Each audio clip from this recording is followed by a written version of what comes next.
Hi there, I'm Rachel from Raise Pilates. So today I'm going to just run you through a few nice hamstring stretches. I have a fair few clients who, due to what they do outside of Pilates, like sports, like cycling, or they do a lot of sitting, have quite tight hamstrings. So that can lead to, doesn't mean it necessarily will, but it can lead to other issues such as lower back pain. So I am going to just talk you through a few little stretches. So maybe you want to think about doing it sort of 2 to 3 times a week and just seeing how you progress. So you don't need any equipment, but you might find some bits of equipment a little bit useful. So if you have yoga blocks or Pilates blocks, they might be useful for when we're doing some seated work. If you don't have those, you could try some sort of similar sized thickness books. These are mine. So that's an option. Obviously you can go fatter if you wanted to. The other thing, options wise, you can use a band, a long stretchy band. But again, if you don't have that, a scarf is great as well, or a yoga strap, or just a long sort of a belt, a long belt. The other option would be something like a Pilates ring. But as I said, you don't absolutely have to have these things. They might just be useful to you. So I'm just going to run you through some of these exercises that I found really helpful personally. And you can do for as long as you feel that you've got the time. So I'm just going to do a couple of demonstrations of them and then move on to the next. You could spend a little bit more time. Okay, so the first thing we're going to do is lie down onto your mat into a relaxation position. So just getting yourself just onto that mat, just checking in that we've got the little space behind the lower back, that the pelvis is fairly level, that we're relaxed, and you want to be fairly warm. You don't want to be, starting from complete cold. So maybe this is something you could do after you've got out of your shower or once you've come back from your exercise, just so that those muscles are a little bit warmer.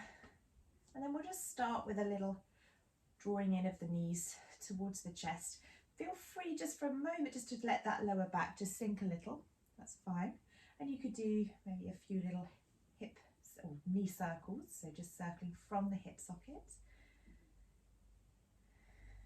And then we're going to bring the feet back down and then just hug one leg in towards you. Now this time I would like you to try not to let that lower back sink now. So we're really thinking now of keeping that neutral and trying to keep the pelvis level. We're just going to draw that knee in. And again, if you would like to, you could use your ring or you could use your band and just see if there's a little bit more that you can find, but you absolutely don't have to. So you do that for a few breaths and then we'll plop that foot down and we'll do the other side. And again, just hugging in and just notice that difference.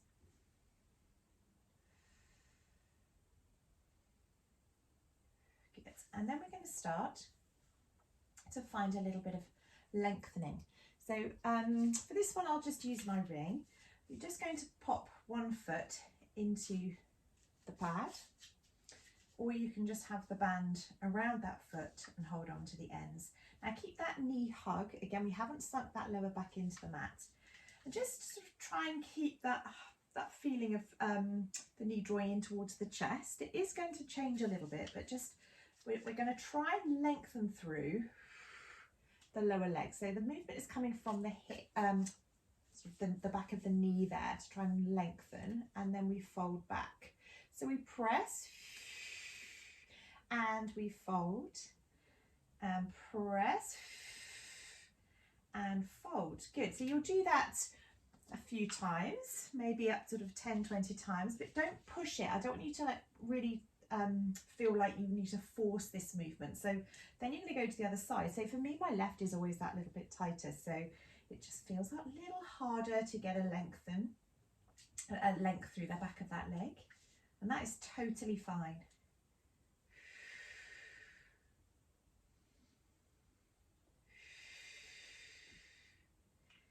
Lovely. And then option here would be, if it feels okay, we could then pop both feet into the ring and we'll just press both away. The key thing here again is not letting that lower back flatten, keep the pelvis nice and level and just explore that movement.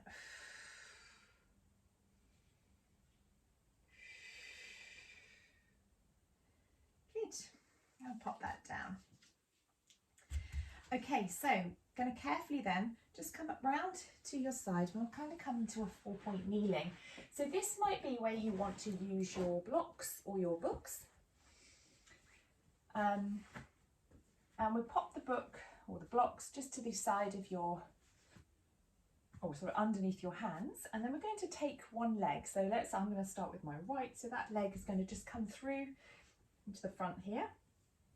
And just making sure that we're still aware of that alignment. This is why the blocks are useful, because if we haven't quite got it within our body to bring the hands completely to the floor yet, we can still feel supported. So again, you can always turn the blocks up a little bit as well, or just pile up, you know, get those books and pile up. You will notice the difference as you start to practice, start to work into this. And then all we're going to do is press and lengthen back and then rock forwards again. So you're going to press back and you're going to rock forwards.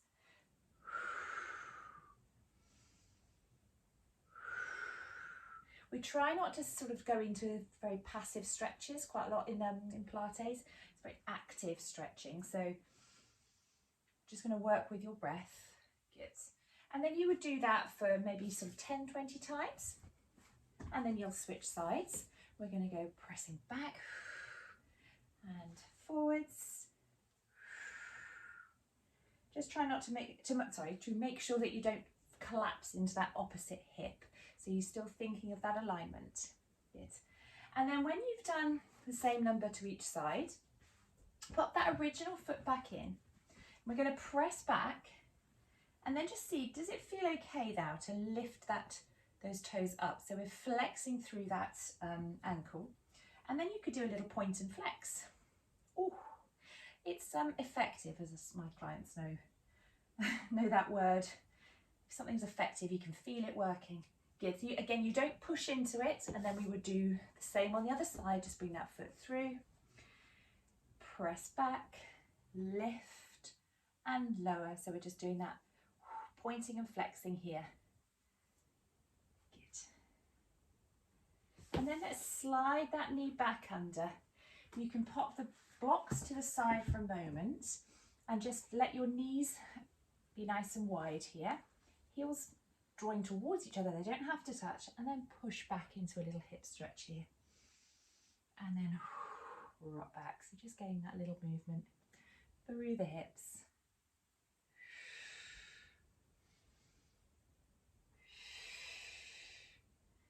Good. And then we're going to come to a seated position. Now, some of us are fine to sit with our legs long, straight onto the mat. But if you have got tight hamstrings, that might actually be a really hard thing to be asked to do. So sit onto that block or those books and lengthen those legs away. Okay, so we want to feel like you've got your spine in that neutral, as if you're leaning against a wall. You don't have to, but maybe it's quite nice to have that feedback of either the ring. I'll use the band this time. And we're just going to let that band come around our feet, starting in that nice seated position. Feet are super flexed, and just pulling the elbows in so that you get that feeling of hinging through the hips, and feel that stretch down the back of the legs. And then release. So we're not flexing through the spine, we are hinging through the hips, and we get that stretch through the back of the legs. So really effective again. Do not feel that you have to sort of come forwards too much. That's not the exercise. This is about the back of those legs rather than your spine. Good.